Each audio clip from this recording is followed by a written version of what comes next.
Private limited company बना रखी है।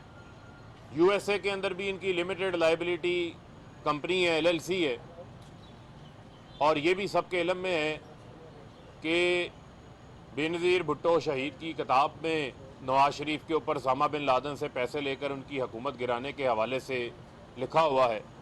इनकी तारीख है कि ये जहाँ से भी पैसा आता था, क्योंकि पैसे के पुजारी थे, जहाँ से भी पैसा आता था उस पैसे को बाखुशी जो है वो वसूल करते थे। और इनके अकाउंट्स के अंदर 5-5 करोड़, 10-10 करोड़, 15-15 करोड़ की जो बड़ी बड़ी मोटी मोटी रकूम है, उन रकूम का आज तक इन्होंने कोई हिसाब जो है वो स्क्रूटनी कमेटी के सामने नहीं रखा, जिसमें ये मालूम पड़ सके कि ये पैसे जमा करवाने वाले कौन से ऐसे लोग हैं जिन्होंने इनके पास पैसे जमा करवाए हैं। और ये सुप्रीम कोर्ट का फैसले की रोशनी में मैं समझता हूँ कि जो हनीफ अब्बासी केस में आया था कि इलेक्शन कमीशन को डायरेक्शन दी गई थी कि उनकी ये ड्यूटी है, जिम्मेदारी है कि उन्होंने तमाम पार्टीज़ की खातों की जांच पड़ताल करनी है।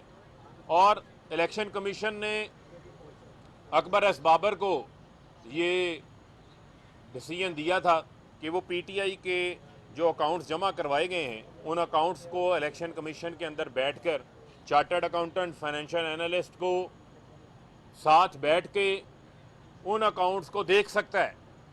तो हमने भी वही पटिशन जो है वो इलेक्शन कमीशन के सामने जमा करवाई, क्योंकि ये 3 केस पीटीआई, पीएमएलएन और पीपल्स पार्टी का साथ साथ चल रहे हैं और एक ही स्क्रूटनी कमेटी उनकी स्क्रूटनी कर रही है। और उसी कानून के तहत जो पॉलिटिकल पार्टीज ऑर्डर 2002 के कवानीन के तहत 2013, 2014, 2015 के इनके अकाउंट्स की स्क्रूटनी हो रही है। तो हमने भी वही अदालत से हुक्मनामा की दरख्वास्त की है कि हमें भी पीएमएलएन और पीपल्स पार्टी के जो कवानीन हैं, जो इनके कवानीन, इन पर भी वही लागू होते हैं, इन पर भी वही अप्रोच लागू होती है। तो हमें भी इनके अकाउंट्स जो हैं वो देखने की इजाज़त जो है वो फराहम की जाए। लेकिन पीएमएलएन उसी तरीके का जो अपना रवैया है उसे इख्तियार किए हुए है और आज उन्होंने ये एक जवाब जो है वो जमा करवा दिया है कि हम पीटीआई को, यानी कि हम पीटीआई की तर्ज के ऊपर जो फैसला आया है अकबर एस बाबर को अकाउंट्स देखने के हवाले से, हम जो है वो दरख्वास्त गुजार, नून लीग कह रही है कि हम दरख्वास्त गुजार को, उनके वकील को, उनके चार्टर्ड अकाउंटेंट को, फाइनेंशियल एनालिस्ट को अपने अकाउंट्स दिखाने को ही तैयार नहीं है।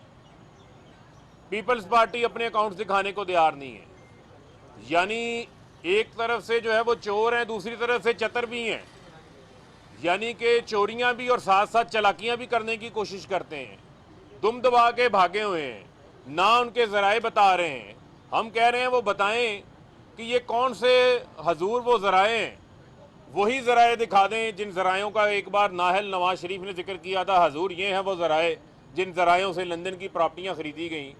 वो कतरी खाती ले आएँ। अगर आपके पास किसी किस्म का कोई सबूत जो है वो दिखाने के लिए, सोर्स डिक्लेयर करने के लिए आपके पास मौजूद नहीं है, तो मैं ये समझता हूँ कि हम ये उम्मीद करते हैं इलेक्शन कमीशन से कि वो कानून के ऊपर अमल दरामद करवाते हुए इस केस के अंदर भी वही आर्डर करेंगे जिसमें हमें इनके अकाउंट्स को, हमारे चार्टर्ड अकाउंट और फाइनेंशियल एनालिस्ट को देखने के लिए जो है वो एक्सेस फराहम की जाएगी। पीपल्स पार्टी भी अपने अकाउंट्स दिखाने को तैयार नहीं है। उसकी वजह ये है कि जो स्टेट बैंक से रिकॉर्ड आया है उसमें से 7 अकाउंट्स एक जमात के जाली निकल आए हैं, जो इन्होंने छुपाए हुए हैं, जो इलेक्शन कमीशन के गोशवारों में जमा नहीं करवाए। 12 अकाउंट्स जो हैं वो दूसरी जमात के निकल आए हैं, जो इन्होंने छुपाए हुए हैं, जिनके अंदर करोड़ों अरबों रुपए की जो है वो ट्रांजैक्शंस की गई हैं। तो लिहाजा मैं समझता हूँ कि अब जो पार्टियों के खाते हैं, इन खातों में ट्रांसपेरेंसी, शफाफियत लाना भी बड़ी इंपॉर्टेंट है, क्योंकि पीएमएलएन के इसी तरह के केसेस चल रहे हैं कि इन्होंने अपने मुलाजमों के अकाउंट्स में टीटियाँ मंगवाई हुई हैं। आसिफ अली जरदारी ने पापड़ों वालों के अकाउंट्स के अंदर, फलूदे वाले के अकाउंट्स के अंदर जाली अकाउंट्स बना के पैसे लगवाए हुए हैं। और पैसा को वाइट किया इन लोगों ने। इन्होंने अपने चाय पिलाने वाले वो लोग जो इनके महकमों में 15-15, 20-20 हज़ार की शुगर मिलों में काम करने वाले लोग हैं, उनके अकाउंट्स में अरबों रुपए की ट्रांजैक्शन की हुई है। तो इन्होंने अपनी पार्टी अकाउंट्स को भी पैसे को, वो पैसा जो ममनुआ ज़राए से आया हुआ है, उस पैसे को भी इन्होंने अपनी पार्टी अकाउंट्स के अंदर वसूल किया हुआ है। तो लिहाजा इसकी मैं समझता हूँ जो तय है उस तक पहुँचना जो है वह बड़ा ज़रूरी है। और ये इलेक्शन कमीशन की भी जिम्मेदारी है कि वो कानून के ऊपर अमल दरामद करें और एक जैसा ही ऑर्डर जो है वो होना चाहिए। अगर हम 40,000 डोनर्स का रिकॉर्ड जमा करवा सकते हैं, 16 वॉल्यूम हमने रिकॉर्ड के जो है वो जमा करवाए हैं, PMLN ने, पीपल्स पार्टी ने तो 16 सफ़े रिकॉर्ड के नहीं जमा करवाए। तो लिहाजा अब इनकी ये चालाकियाँ नहीं चलेंगी। और मुझे ये उम्मीद थी कि आज पता चला है कि अपोजिशन का जो है एक वफद इलेक्शन कमीशन में चीफ इलेक्शन कमिश्नर को मिलने आया हुआ है। चले, इन्हें भी इलेक्शन कमीशन की याद आ गई, अच्छी बात है। मैं तो ये उम्मीद कर रहा था कि ये अपने केस में आएंगे और ये PMLN भी कहेगी कि ये जनाब सबूतों का ढेर है हमारे पास, ये हमारे पास डॉक्यूमेंट्स हैं, ज़राए हैं, ये हमारा जो फॉरेन फंडिंग का केस है उसकी हम जस्टिफिकेशन के लिए लेकर आए हैं। पीपल्स पार्टी से भी मुझे यही उम्मीद थी, लेकिन अफसोस कि वही 4 साला जो इनका ये बयानिया है कि हमारे पास कोई रिकॉर्ड नहीं है, कोई ज़राए जमा करवाने को नहीं है, वो ये शो कर रहे हैं। और मैं ये समझता हूँ कि वो ठप्पा माफिया जो इस मुल्क में चाहता है कि इंतखाबात जो हैं वो साफ शफाफ ना हो, वो EVM की मुखालफत कर रहा है। और वही लोग हमेशा जो हैं वो धांधली की पैदावार रहे हैं, वही लोग हमेशा जो है वो धांधली के बेनिफिशरी रहे हैं। और जो मेन ऑब्जेक्टिव है, इलेक्शन कमीशन आईनी इदारा है, आईनी इदारे का एहतराम जो है वो अपनी जगह के ऊपर मौजूद है और पाकिस्तान के आइन के अंदर मौजूद हर इदारे का अपना अपना एहतराम है। लेकिन इलेक्शन कमीशन की जिम्मेदारी भी आइन के आर्टिकल 218 के अंदर बड़ी वाज़ेह लिखी हुई है कि आपने साफ और शफाफ इंतखाबात करवाने हैं। तो ये सवाल जो है कौम भी जानना चाह रही है कि हमारे मुल्क के अंदर जो है वो साफ और शफाफ इंतखाबात क्यों नहीं हो रहे। ये पार्टियां, पीपल्स पार्टी, नून लीग 30-30, 40-40 साल से 3-3 बारियां इन्होंने ली हैं। कोई इंतखाबात को साफ शफाफ करवाने के हवाले से इन्होंने कोई अमली कदम लिया? हम तो अगर कोई काम कर रहा है इस्लाहात के ऊपर तो वो हुकूमत कर रही है, हुकूमत इस्लाहात लाना चाह रही है कि इंतखाबात जो हैं वो साफ शफाफ हो। क्रिकेट में इमरान खान न्यूट्रल एम्पायर लेकर आए थे, लेकिन यहाँ पर अपोजिशन मुखालफत, जिन्होंने EVM देखी नहीं, देखे बगैर उसकी मुखालफत शुरू कर दी। टेक्निकल एवेल्यूएशन कमेटी की मीटिंग जो है वो इलेक्शन कमीशन की, वो पहला इजलास 8 सितंबर को होता है। दूसरे इजलास की मुझे जो इतलात थी वो 15 सितंबर को समाअत थी, आज उसे होना था। उससे कबल जो एतराज़ात सामने आए वो एतराज़ात वही हैं जो इलेक्शन कमीशन की इंतखाबात के अंदर हर बार पेश आते हैं, वो जो मौजूदा इंतखाबी निज़ाम है उसके अंदर भी पेश आते हैं। और वो 27 के करीब ऐसे एतराज़ात हैं जो अपनी कैपेसिटी के मुताल्लिक हैं। तो लिहाजा जो ऑब्जेक्टिव है वो साफ और शफाफ इंतखाबात हैं। आप नोटिसेस जारी होते हैं, हमें बेशुमार बार सवालात उठते हैं कि यूसुफ रज़ा गिलानी के बेटे की वीडियो सामने आती हैं सेनेट के इंतखाबात के ऊपर, उसके ऊपर हमें बार बार आके दरख्वास्तें देना पड़ती हैं, बार बार आके परसू करना पड़ता है। दस्का में रात सारी आप जाके नोटिस भी ले लेते हैं। ऑफिशियल अकाउंट से जो है वो ऐसी ट्वीट्स जारी हो जाती हैं जिससे लगता है कि इस सारे अमल के ख़िलाफ़ है कोई। इसी तरीके से जो है वह इस किस्म की प्रेस रिलीज़ आ जाती हैं। जो आइनी इदारे होते हैं उन्होंने अपनी आइनी ज़िम्मेदारी पूरी करनी होती है और मेन आइनी ज़िम्मेदारी साफ़ और शफाफ इंतखाबात हैं आर्टिकल 218 के तहत। बाकी तमाम चीज़ें जो हैं वो साइड लाइन्स के ऊपर हैं, उनकी किसी किस्म की कोई अहमियत नहीं है। इसी इलेक्शन कमीशन के बाहर जो फजल रहमान ज़बान इस्तेमाल करके गए थे जो मरियम ज़बान इस्तेमाल करके गई थी, वो तो इलेक्शन कमीशन को धांधली में मुलव्वस करके चले गए थे। तो लिहाजा ये भी देखना पड़ेगा कि ये नोटिस का झकाव जो है वो क्या एक ही जानिब है या दूसरी जानिब भी नोटिस होने चाहिए, वहाँ भी देखना पड़ेगा। लेकिन मैं फिर ये कहूँगा कि क्रेडिबिलिटी और जमहूरी निज़ाम की मजबूती, क्योंकि आज आलमी योम जमहूरियत भी है, उसकी जो क्रेडिबिलिटी है वो साफ और शफाफ इंतखाबात के हवाले से है। और मैं ये समझता हूँ कि जो इलेक्शन कमीशन को सुप्रीम कोर्ट की तरफ से भी ये कहा गया, सेनेट के इंतखाबात में हर बार चोरी होती थी, हर बार वोट खरीदे जाते थे, लेकिन उसको रोकने के हवाले से कोई अमली इकदाम नहीं लिया गया। अपोजिशन की तरफ से कोई तजवीज़ नहीं आई। अपोजिशन ओपन ट्रेसेबल बैलेट की बात करके भाग गई, उन्होंने कोई इसके ऊपर काम नहीं किया। तो लिहाजा हम तो आपकी मदद कर रहे हैं, आपको फैसिलिटेट कर रहे हैं। आप उसके अंदर अगर कोई टेक्निकल साइड के ऊपर एतराज़ है तो वो ministry of science and technology इसको पूरा करेगी, दुनिया के और एक्सपर्ट हैं, आप तसल्ली करें। क्योंकि इलेक्शन एक्ट की शिक नंबर 103 में ईवीएम का पायलट्स का लिखा गया है। ओवरसीज़ बैरून मुल्क पाकिस्तानी जो इस मुल्क में $30 बिलियन उन्होंने पिछले साल भिजवाए हैं, इस साल इससे भी ज़्यादा भेजेंगे इंशाल्लाह, उनको वोटिंग राइट देने का मामला है। इलेक्शन एक्ट 2017 की शिक नंबर 94 में लिखा हुआ है कि आपने उसके लिए भी पायलट्स कराने हैं।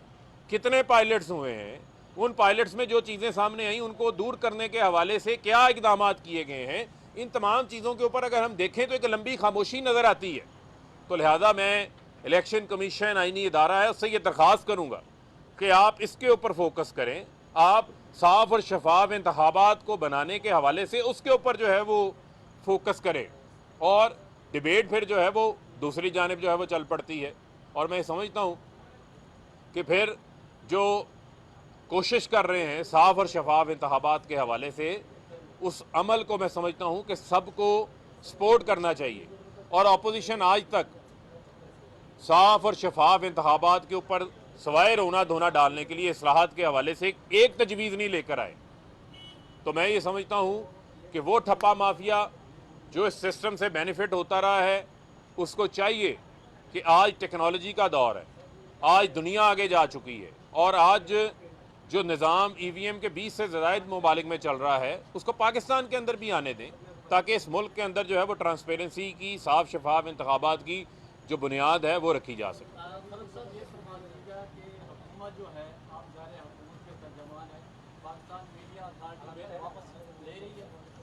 देखें, पाकिस्तान मीडिया डेवलपमेंट जो अथॉरिटी है ये किसी की ज़ात का मसला नहीं है। हमेशा कवानीन जो है वो बनते रहे। जब प्रिंट का दौर था तो प्रिंट के मुतालिक कवानीन बने, इलेक्ट्रॉनिक मीडिया आया तो पैमरा का कानून बन गया। इसके अलावा 7-8 रेगुलेटरी बॉडीज़ हैं। अगर अखबार एक चैनल, एक मालिक का अखबार था, जब इलेक्ट्रॉनिक का ज़माना आया उन्होंने इलेक्ट्रॉनिक मीडिया भी बना लिया, जब डिजिटल का ज़माना आया उन्होंने डिजिटल प्लेटफॉर्म्स भी बना लिए। लेकिन जब हम कहते हैं कि आपने कन्वर्जन कर ली, प्रिंट भी बना लिया, इलेक्ट्रॉनिक भी बना ली, डिजिटल मीडिया भी बना लिया, तो जब हम रेगुलेशन की 7-8 कवानीन को इकट्ठा करके एक कानून बनाना चाहते हैं तो उसके ऊपर क्यों एतराज़ है? दूसरी बुनियादी चीज़ वो है, ये जो मेरे कैमरामैन खड़े हैं, जो यहाँ पर मेरे रिपोर्टर भाई खड़े हैं, जो मेरे मीडिया वर्कर्स खड़े हैं, जो यहाँ एनएलईज हैं, जो टेक्नीशियंस हैं, डीएसएनजी ड्राइवर्स हैं, जो मीडिया वर्कर्स हैं, जो नॉन जर्नलिस्ट स्टाफ भी है। प्रिंट मीडिया के लिए एक ITNE का फॉरम है, ITNE में 10,500 दरखास्तें पड़ी हुई हैं। इलेक्ट्रॉनिक मीडिया के सहाफ़ी के लिए अपनी कॉन्ट्रैक्ट इन्फोर्समेंट सैलरीज़ लेने के लिए कोई फॉरम ही नहीं है जहाँ जाके वो दरख्वास्त दे सके। तो जो मीडिया कमीशन लेकर जा रहे हैं उसमें 21 दिन के अंदर ये फ़ैसला होगा और उनकी कॉन्ट्रैक्ट इन्फोर्समेंट भी होगी, उनकी तनख्वाहों का मसला भी जो है वो हल होगा, क्योंकि हमसे ऐड तो लेते हैं, हमने ड्यूज़ भी सबके क्लियर किए हैं।